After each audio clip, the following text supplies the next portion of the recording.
کون حضرت بہلول رانا جہاں بغداد شریف میں آرام کر رہے ہیں؟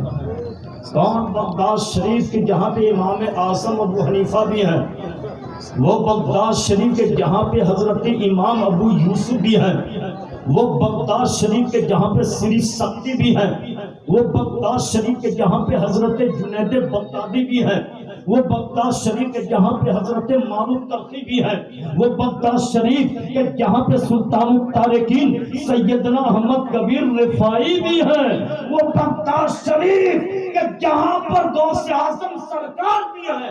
وہ بغداد شریف کہ جہاں پہ حضرت علی بہلول انہیں کی مریدہ تھی زبیدہ خاتون۔ ہارون رشید کے بیٹا کا نام تھا کیا؟ مامون رشید۔ بادشاہ وقت ہے، بادشاہ وقت۔ ابھی تو تھوڑا سا پیسہ کسی کو ہو جاتا تھا، اتنی گرمی آ جاتی ہے کہ سوچتا کہ مولانا نے سلام کیوں نہیں کیا، امام صاحب نے سلام کیوں نہیں کیا، خیر یہ مولانا بھی چربیا گیا، مطلب جانا پڑے گا۔ ارے تم بہت کیا تمہارا ٹھکانا۔ ہارون رشید بادشاہ کا بیٹا مامون رشید ہے۔ مامون رشید نے چاہا کہ میں اپنے بچے کو قرآن پاک کی تعلیم دوں، تو انہوں نے مولانا کی یہاں خبر کیا۔ علامہ قصی رحمت اللہ علیہ کی بارگاہ میں وہی پڑھاتے تھے، جھوپڑی میں چھوٹا سا مدرسہ رہا ہو، وہیں بچوں کو پڑھاتے تھے۔ بادشاہ نے خبر کیا، اپنے وزیر کو بھیجا کہ جا کہہ دو کہ بادشاہ آ کر کے میرے محل میں میرے بچے کو قرآن پڑھا دو۔ لیکن پہلے کے عالم اللہ کے ولی ہوتے تھے، اللہ والے ہوتے تھے۔ علامہ قصی رحمت اللہ علیہ نے فرمایا کہ نہیں میں بادشاہ کے دربار میں اس کے بچے کو پڑھانے کے لیے جا نہیں سکتا ہوں۔ بادشاہ کو پڑھانا ہے تو اپنے بچے کو میرے یہاں بھیجے، تب میں اس کے بچے کو قرآن پاک کی تعلیم، دینی تعلیم دوں گا۔ آج تو 90% مولوی کا چھوڑ دیجیے، کچھ ہے اللہ والے۔ اگر کوئی بڑا آدمی خبر کر دے تو فون دوڑے ہوئے بھاگ جائیں گے، ناراض نہ ہو جائے صاحب، کچھ بند نہ کر دیں۔ لیکن اللہ والے لوگ اس کی کوئی پرواہ نہیں کرتے تھے۔ مامون رشید کو پڑھانا ہے، علامہ قصی رحمت اللہ علیہ نے خبر بھیجا، میں پڑھا نہیں سکتا ہوں، یہیں بھیجنا پڑے گا۔ ہارون رشید بادشاہ نے کہا ٹھیک ہے میں بھیجوں گا، لیکن ایسا کیجئے میرا بیٹا جب جائے آپ یہاں تو پہلے میرے بیٹا ہی کیا سبق سنیے گا، بعد میں کسی کا سبق سنیے گا، پہلے میرے بیٹا کا سبق سنیے گا۔ علامہ قصی رحمت اللہ علیہ نے کہا نہیں، یہ بھی نہیں ہوگا کہ آپ کے بیٹے کا پہلے سبق سن لوں اور جو غریب کے بچے پہلے سے آ کر کے بیٹھے رہیں گے بعد میں سنوں، ایسا نہیں ہوگا۔ میرے لائن میں ایک لائن سے بیٹھنا پڑے گا، جیسے جیسے جو بچے آتے رہتے ہیں ویسے ویسے میں سبق سنتا جاؤں گا۔ میں کسی کی پوزیشن، عہدہ، لیول کا اعتبار نہیں کروں گا کہ میرے یہاں بادشاہ کا بیٹا آ رہا ہے یا فقیر کا بیٹا آ رہا ہے یا وزیر کا بیٹا آ رہا ہے یا دولت مند کا بیٹا آ رہا ہے۔ میری بارگاہ میرے مدرسے میں جو بھی آتا ہے وہ 101 برابر ہوا کرتا ہے۔ میں کسی کی پوزیشن کا اعتبار نہیں کروں گا۔ علامہ قصی نے خبر کر دیا۔ پھر اس کے بعد بادشاہ نے کہا ٹھیک ہے حضور جیسا سمجھیا ویسے ہی کیجیے گا۔ اپنے بیٹا کو بھیج دیے مدرسہ میں۔ علامہ قصی رحمت اللہ علیہ کی بارگاہ میں ہارون رشید کا بیٹا مامون رشید پہنچا، مدرسے میں پڑھنا شروع کر دیا۔ کچھ دنوں کے بعد آپ لوگ بھی غور کیجیے گا کہ کچھ دنوں کے بعد ہارون رشید بادشاہ اپنے بیٹا کو دیکھنے کے لیے مدرسہ پہنچا کہ دیکھوں کہ میرا بیٹا پڑھ رہا ہے، کسی ٹائم نہیں نا پاس کر رہا ہے۔ جب ہارون رشید بادشاہ مدرسے میں پہنچتا دیکھتا کیا ہے کہ میرا بیٹا مدرسے میں موجود ہے۔ علامہ قصی رحمت اللہ علیہ وضو بنا رہے ہیں، میرا بیٹا پانی گرا، لوٹا سے پانی گرا رہا ہے، علامہ قصی پاؤں دھو رہے ہیں۔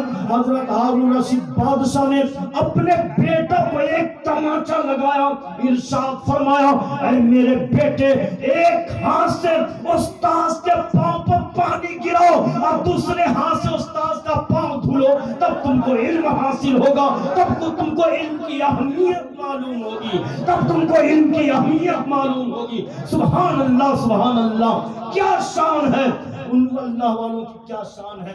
لیکن آج کل کا حال کیا ہے کہ سوچتے کہ مولانا صاحب اور بیٹا کو ایک ڈنڈا مار کیوں دی۔ حضرات اپنے بچوں کو دینی تعلیم دیجیے، اس سے بڑھ کر کے کوئی تعلیم نہیں ہے، کوئی تعلیم نہیں ہے۔ فضل خدا سے صاحب جی شان ہو گیا، محفوظ جس کے سینے میں قرآن ہو گیا، 10 ایسے آدمی کو جنت دلائے گا، دوزخ میں جانے کا جن کے اعلان ہو گیا۔ وہ ماں باپ حشر کے دن ہوں گے تاجدار، جن کا دلارا بیٹا حافظ قرآن ہو گیا، جن کا دلارا بیٹا حافظ قرآن۔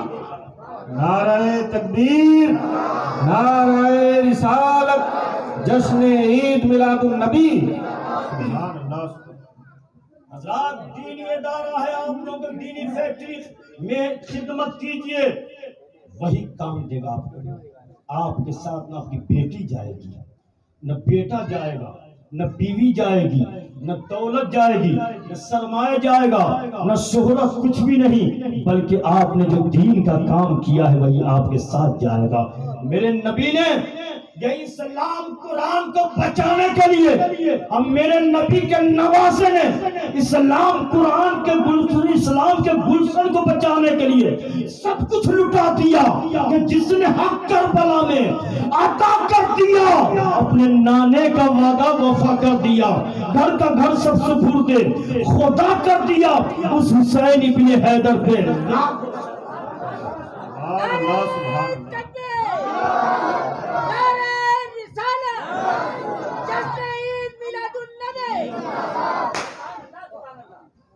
حضرات جب قیامت کا دن آئے گا تو اللہ تعالیٰ سنی عابد و سنی مجاہد سے ارشاد فرمائے گا، جو سنی عبادت کرنے والا سنی مجاہد سے ارشاد فرمائے گا کہ جاؤ جاؤ جنت کے اندر جاؤ۔ تو سنی عابد سنی مجاہد جنت کے اندر چلا گیا، اور سنی مولانا لوگ رہ گئے جنت کے باہر۔ عرض کریں گے مولانا لوگ عرض کریں گے کہ مولا بفضل کا لمنا، تیرے عطا کردہ علم سے، تیرے فضل و کرم سے نماز کا طریقہ اس جاہل کو تو ہم نے بتلایا تھا، جہاد کا سلیقہ ہم نے سکھلایا تھا، کہ یہ لوگ جاہلوں کو اندر چلے گئے، ہم علماء باہر رہ گئے۔ تو اللہ تعالیٰ فرمائے گا، یہ علماء کی جماعت سن لو، یہ عابد مجاہد تنہا گیا ہے، تم کو تنہا نہیں جانا ہے۔ جن لوگوں نے تیری دنیا میں خدمت کی ہے اس کی سفارش کراؤ، اس گنہگاروں کو جنت میں داخل کرا دو، اس کے بعد تم بھی جنت میں چلے جاؤ۔ حضرات آپ لوگ تنہا جنت میں جائیں گے، لیکن ہمارے سنی علماء تنہا جنت میں نہیں جانے والے ہیں۔ اس لیے میں کہتا ہوں اگر آپ لوگوں نے دارالعلوم یا مدرسہ کے یا مسجد کے امام کی خدمت کی ہے، احسان مت جتلائیے گا، بلکہ ان کا احسان مانیے گا کہ آپ کی خدمت کو قبول کر لیا ہے۔ منت بنے کے خدمت ہے، سلطہ ہمیں کنی، احسان مت جتلاؤ کہ آپ قاری احترام کی خدمت کر رہے ہو، احسان مت جتلاؤ کہ آپ مولانا صابر صاحب، مولانا ایوب صاحب کی خدمت کر رہے ہو، احسان مت جتلاؤ آپ امام صاحب کی خدمت کر رہے ہو، بلکہ ان کا احسان مانو کہ ہزاروں میں سے ایک کو آپ کی خدمت کے لیے چن لیا ہے۔ علماء کا احسان مانو کہ آپ کے لیے جنت کا راستہ قریب کر دیا۔ نعرہ تکبیر، نعرہ رسالت، جشن عید میلاد النبی، علماء اہل سنت، مسلک اعلی حضرت مدرسہ ضیاء العلوم۔ اس لیے علماء سے نہ بھاگا کرو، علماء سے محبت کیا کرو، علماء سے نفرت نہ کیا کرو، کیونکہ حضرت سید خدری کی روایت ہے، سرکار فرماتے ہیں علماء کی محفل میں بیٹھنا 1000 رکعت نفل نماز پڑھنے سے بہتر ہے، علماء کی محفل میں بیٹھنا 1000 نماز جنازہ پڑھنے سے بہتر ہے، علماء کی محفل میں بیٹھنا 1000 بیماروں کی عیادت کرنے سے بہتر ہے، کیونکہ سرکار فرماتے ہیں کہ تم دنیا میں عالموں کی صحبت میں بیٹھو گے، قیامت کا دن آئے گا تم میری صحبت میں بیٹھو گے، میری صحبت میں بیٹھو گے۔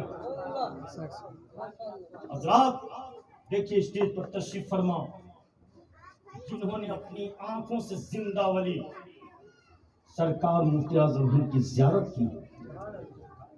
اب میرے انداز سے امید ہے کہ حضرت ہی کے مرید ہوں گے اور آپ شاگرد ہیں حافظ ملت سرکار کے، اور وہ حافظ ملت سرکار کہ ایک دن خدا کرے مدینے کو جائیں ہم، خاک در رسول کا سرما لگائیں. بات مدینے کی ہے تو مجھے سرکار حافظ ملت حضرت کے استاذ کے ایک واقعہ یاد آ رہا ہے. میری جانکاری میں جب سے ہندوستان میں تصویر لاگو ہوا ہے، لاگو ہونے کے بعد صرف دو ہی بزرگوں نے بلا فوٹو کے حج کیا ہے. ایک حافظ ملت سرکار ہیں، ایک مفتی اعظم ہند سرکار ہیں. حافظ ملت سرکار حج بیت اللہ کے لیے تشریف لے گئے. آپ کے ساتھ بیکل بلرام پوری بھی ہیں. جب گنبد خسرا کے قریب پہنچے تو حافظ ملت سرکار وہاں کی گرد و غبار کو اپنی آنکھوں میں لگانے لگے، وہاں کی گرد و غبار کو اپنی آنکھوں میں رکھنے لگے. بیکل بلرام پوری عرض کرتے ہیں سرکار ایسا نہ کیا جائے، گرد و غبار کو اپنی آنکھوں میں نہ لگایا جائے، گرد و غبار کو اپنی آنکھوں میں نہ رکھا جائے، کہیں آنکھ میں پریشانی نہ ہو جائے، آنکھ میں تکلیف نہ ہو جائے. حافظ ملت سرکار فرماتے ہیں بیکل تم کیا کہہ رہے ہو؟ جب میں ہندوستان میں تھا، جب میں انڈیا میں تھا، جب میں بھارت میں تھا تو میں یہ شعر پڑھا کرتا تھا، ایک دن خدا کرے کہ مدینے کو جائے ہم، خاک در رسول کا سرما لگائے ہم. اس شعر کو ہندوستان میں پڑھا کرتا تھا، مدینے پاک میں اس شعر پر عمل کر رہا ہوں، اس شعر پر عمل کر رہا ہوں. سبحان اللہ سبحان اللہ.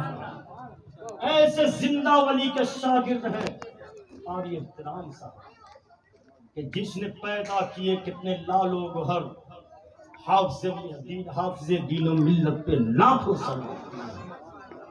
حضرات آپ لوگ قابل مبارکباد ہیں کہ رسول کی محفل میں بیٹھے ہوئے ہیں.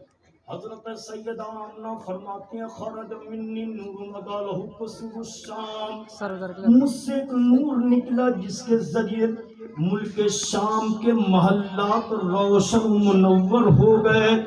سرکار کی پیدائش کہاں مکہ میں ہو رہی ہے، ملک شام میں جو محل ہے وہ روشن و منور ہو رہے ہیں. حضرت آمنہ فرما رہی کہ میں نے اس کو مکہ ہی سے دیکھ لیا. آج کچھ لوگ کہتے کیا ہے کہ نبی ایسے غریب گھر میں پیدا ہوئے کہ جہاں روشنی کا انتظام نہیں تھا، چراغ نہیں چل رہا تھا، تاریخ ہی تاریخ تھا، اندھیرا ہی اندھیرا تھا. تاریخ تو بالکل صحیح ہے کہ نبی غریب گھر میں پیدا ہوئے، لیکن ان اندھوں سے پوچھو کہ کیا نبی کا گھر اندھیرا تھا؟ ارے چراغ جلایا کہاں جاتا ہے جہاں پہلے سے اندھیرا ہوتا ہے. لیکن رسول کا گھر تو رسول کے نور سے منور بنا ہوا ہے، یہاں چراغ جلانے کی کیا ضرورت ہے؟ اعلیٰ حضرت سرکار فرماتے ہیں تیری نسل پاک میں ہے بچہ بچہ نور کا، تو ہے نور تیرا سب گھرانہ، تو ہے نور تیرا سب گھرانہ نور کا. اور سنو حضرت حلیمہ کا بیان ہے، آپ کا گہوارہ یعنی جھولا فرشتوں کے ہلانے سے ہلتا تھا اور آپ چاند کی طرف انگلی اٹھا کر کے اشارہ فرماتے تھے تو چاند آپ کے اشاروں پر حرکت کیا کرتا تھا. اعلیٰ حضرت سرکار فرماتے ہیں چاند جھک جاتا جدھر انگلی اٹھاتے مہد میں کیا ہی چلتا تھا، اشاروں پر کھلونا نور کا.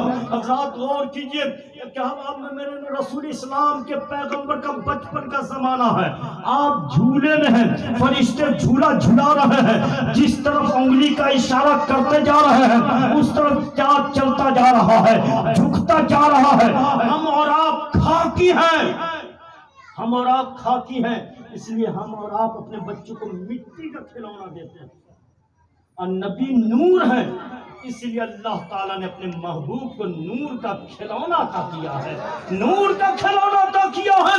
اور حضرت سرکار فرماتے ہیں چاند جھک جاتا جدھر انگلی اٹھاتے مہد میں کیا ہی چلتا تھا اشاروں پر کھلونا نور کا، کیا ہی چلتا تھا اشاروں پر کھلونا نور کا.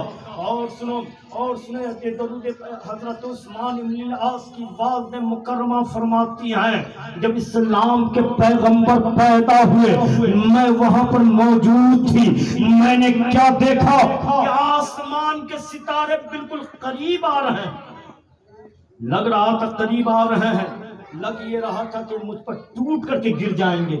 حضرت آمنہ نے کہا اے آسمان کے ستارے تم کو آسمان پہ جگمگانی چاہیے، یہاں کیوں آ رہے ہو؟ آسمان کے ستاروں نے کہا اے آمنہ تجھے مبارک ہو، اے آمنہ تجھے مبارک ہو، میں تم کو مبارک بادی دینے کے لیے آیا ہوں۔ جب یہ نور محمدی آسمان پر تھا تو میں وہاں نور محمدی کا صدقہ لیا کرتا تھا، آج تیرے آنگن میں آ گیا ہے، اس لیے میں یہاں نور محمدی کا صدقہ لینے کے لیے آ گیا ہوں۔ اعلیٰ حضرت سرکار فرماتے ہیں صبح طیبہ میں ہوئی بٹتا ہے بارہ نور کا، صدقہ لینے نور کا، آیا ہے تارا نور کا، بارہویں کے چاند کا، مجرا ہے سجدہ نور کا، بارہ برجوں سے جھکا ایک ایک ستارہ نور کا، تیری نسل پاک میں ہے بچہ بچہ نور کا، تو عین نور تیرا سب بھلا۔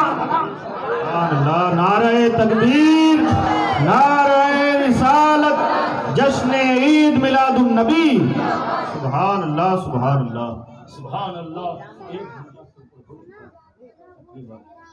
لیکن میں چاہتا ہوں اور بھی کچھ باتیں آپ لوگوں کو پیش کر دوں تاکہ جاتے جاتے ماں باپ کی خدمت کیجیے۔ میرے نبی جو تشریف لائے ہیں بیواؤں کی کوئی حیثیت نہیں تھی۔ جو لوگ گئے ہوں گے مکہ دیکھے ہوں گے کہ بیٹی کو کہاں زندہ دفن کیا جاتا تھا، لیکن اسلام کے پیغمبر جب تشریف لاتے ہیں ارشاد فرماتے ہیں کہ اے لوگ بیٹیوں کو زحمت نہ سمجھو، بیٹیوں کو رحمت سمجھو۔ نبی فرماتے ہیں کہ جس گھر میں جتنی بیٹیاں ہوتی ہیں اس گھر میں رحمت کے دریا بہا کرتے ہیں، جس گھر میں جتنی بیٹیاں ہوتی ہیں اس گھر میں رحمتوں کا نزول ہوا کرتا ہے۔ اور اسلام کے پیغمبر نے جو سب سے پہلا نکاح بیوہ عورت سے کیا ہے، نبی کی عمر 25 سالہ ہے، حضرت خدیجۃ الکبریٰ رضی اللہ تعالیٰ عنہا کی عمر 40 سالہ ہے، آپ بوڑھی ہیں، بیوہ ہیں۔ اب نبی نے پہلا نکاح بوڑھی بیوہ سے کیا، بیوہ کو گلے لگایا، بھاگن کو سہاگن بنایا۔ میرے نبی نے بیوہ کو گلے لگایا، اس سے پہلے بیوہ کی کوئی حیثیت نہیں تھی، میرے نبی نے گلے لگا کر کے بیوہ کے مقام کو اونچا کر دیا ہے، اونچا کر دیا ہے۔ میرے نبی تشریف نہیں لاتے تو بیٹی کو یہ مقام نہیں ملتا، میرے نبی تشریف نہیں لاتے تو بڑوں کا ادب کرنے کا طریقہ نہیں معلوم ہوتا، میرے نبی نہیں تشریف لاتے تو ہم کو کچھ بھی نہیں ملتا۔ اور سنو اسلام کے پیغمبر کو کیسی محبت تھی بیٹی سے کہ ہر باپ کو چاہیے کہ بیٹی سے محبت کیا کرے۔ ایک مرتبہ اسلام کے پیغمبر رسول اعظم سید عالم صلی اللہ تعالی علیہ وسلم اپنی بیٹی فاطمہ کے گھر تشریف لے گئے۔ ہر باپ کو چاہیے کہ بیٹی کے گھر جایا کرے۔ جو باپ اپنی بیٹی کے گھر جاتا ہے وہ اپنے نبی کی سنت پہ عمل کرتا ہے، وہ اپنے رسول کی سنت پہ عمل کرتا ہے۔ اسلام کے پیغمبر اپنی بیٹی فاطمہ کے گھر تشریف لے گئے، کیا دیکھتے ہیں آپ کی بیٹی فاطمہ چولہے کے پاس بیٹھی ہوئی ہیں، عرب کی شدت کی گرمی ہے، گیس کا زمانہ نہیں ہے، ہیٹر کا زمانہ نہیں ہے، موٹر کا زمانہ نہیں ہے، لکڑی سے نبی کی بیٹی فاطمہ کھانا بنا رہی ہیں، پسینہ میں تربتر ہو چکی ہے، پسینے میں بھیگ چکی ہے۔ آقا جو ہی دیکھتے ہیں آقا کی آنکھیں نم ہو جاتی ہیں۔ آقا فرماتے ہیں اے میری بیٹی فاطمہ آٹا بڑھا دو میں روٹی بنا دیتا ہوں، آٹا بڑھا دو میں روٹی پکا دیتا ہوں۔ کیسی محبت تھی آقا کو بیٹی فاطمہ سے۔ فاطمہ نے آقا بڑھا دی، سرکار نے روٹی بنانے کے بعد تنور یعنی چولہے میں روٹی لگا دی۔ حضرت فاطمہ نے کیا دیکھا کہ وہ روٹی جس کو ابو حضور نے چولہے میں لگائی ہے تیار، جس کو ابو حضور نے چولہے میں لگائی ہے، جس کو تنور میں لگائی ہے، اسے آگ جلا ہی نہیں رہی ہے، اسے آگ پکا ہی نہیں رہی ہے. اب جس روٹی کو میں نے چولہے میں لگائی تھی وہ روٹی حضرت فاطمہ دیکھ کہتی کیا ہے کہ جس روٹی کو میں نے چولہے میں لگائی تھی تیار ہو کر نکل رہی ہے, پک کر کے نکل رہی ہے, لیکن جس روٹی پر میرے بابا جان نے ہاتھ لگا دی ہے اس روٹی کو آگ جلا ہی نہیں رہی ہے, پکا ہی نہیں رہی ہے. میرے آقا بھی دیکھ رہے ہیں. آقا فرماتے ہیں اے میری بیٹی فاطمہ سنو کہ تم اپنے سے خود روٹی بناؤ, اس لیے کہ جس چیز پر میں اپنا دست پاک لگا دوں گا اسے نہ دنیا کی آگ جلا سکتی ہے نہ دوزخ کی آگ جلا سکتی ہے. اور حضرت سرکار فرماتے ہیں تیری نسل پاک میں ہے بچہ نور کا, تو اہل نور تیرا سب گھرانہ. سبحان اللہ بہت عمدہ, سبحان اللہ ماشاءاللہ. حضرات ایک اور پیغام لیتے جاؤ. میں نے جو حدیث پاک پڑھی ہے کہ حق المسلم علی المسلم خمسن, ایک مسلمان کا دوسرے مسلمان کا 5 حق ہے.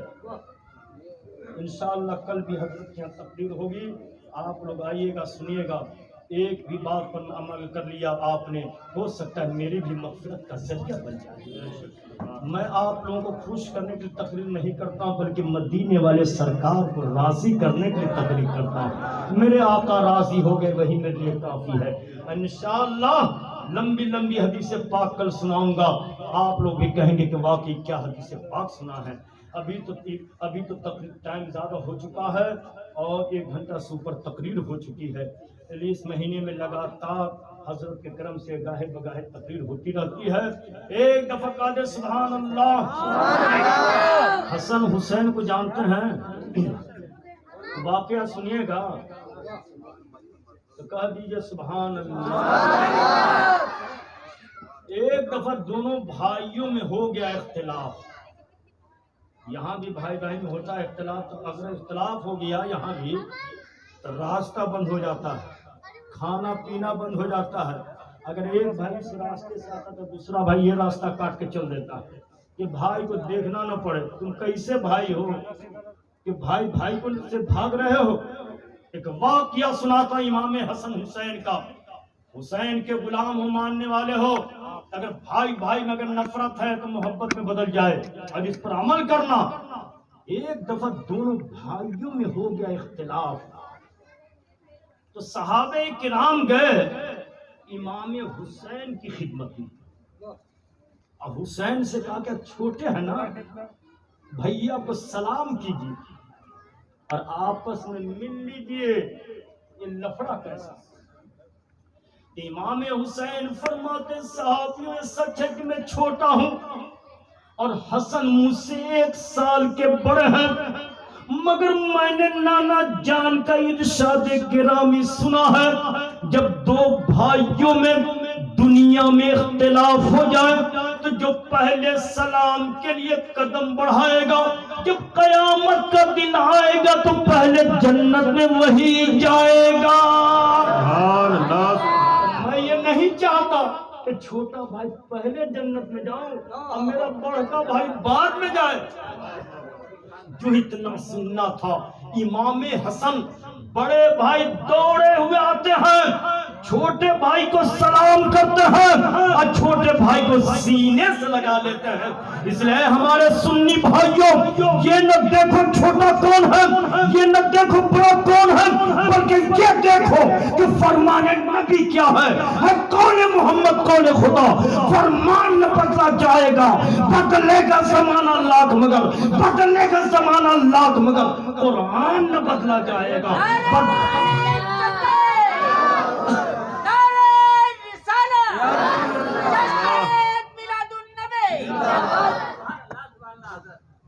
اس لیے جن بھائیوں کے اندر یہ بات ہو, بھائی میں محبت پیدا کرو. چند دن کی زندگی ہے, کیا لے کر کے جاؤ گے؟ اور بیٹے کو اچھی نصیحت دو, اچھی تربیت دو, گھر میں اچھا ماحول بناؤ. کچھ لوگوں کا گھر کا ایسا ہے کہ روز کھٹپٹ ہوتا رہتا ہے, اور سرکار فرماتے جس گھر میں روز کھٹپٹ ہو تو رحمت بھاگ جاتی ہے, دور ہو جاتی ہے. اس لیے گھر کا ماحول اچھا بناؤ, قابل مبارکباد ہیں آپ لوگ اس محفل میں بیٹھے ہوئے ہیں. اللہ کی بارگاہ میں دعا ہے اللہ تبارک و تعالیٰ اس محفل پاک کو قبول فرمائے. اللہ تعالیٰ یہ محفل پاک ہم لوگ کو مغفرت کا ذریعہ بنائے. اللہ تبارک و تعالیٰ ہم کو اسی طرح سے محفل پاک کرنے کی توفیق عطا فرمائے. حضرت صفیہ بنت مطلب فرماتے عبد المطلب فرماتے حضرت جو صفیہ کون ہے سرکار کی پھوپھی ہے اور حضرت صفیہ بنت عبد المطلب فرماتی ہیں کہ جب سرکار کی پیدائش ہوئی تو میں وہاں پر موجود تھی. اب میں نے دیکھا آپ کے نور سے پورا گھر روشن بھٹے نور بنا ہوا ہر طرف روشنی پھیلی ہوئی.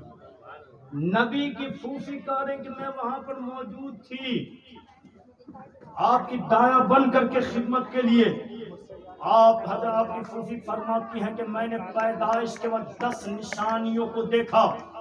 پہلی نشانی یہ دیکھا کہ جب اسلام کے پیغمبر پیدا ہوئے پیدا ہوتے ہی اپنے سر کو سجدے میں رکھا. اور دوسری نشانی یہ ہے کہ جب سجدے سر اٹھایا اسلام کے پیغمبر نے تو آپ نے پڑھا لا الہ الا اللہ انی رسول اللہ صلی اللہ علیہ وسلم یہ پڑھا. پھر حضرت صفیہ فرماتی ہیں کہ میں نے چاہا کہ آپ کو نہلا دوں آپ کو صاف ستھرا کر دوں. ہاتف نے آواز دی غیب سے آواز آتی ہے اے صفیہ زحمت مت دو میں نے اپنے محبوب کو پاک و صاف بنا کر کے بھیجا ہے.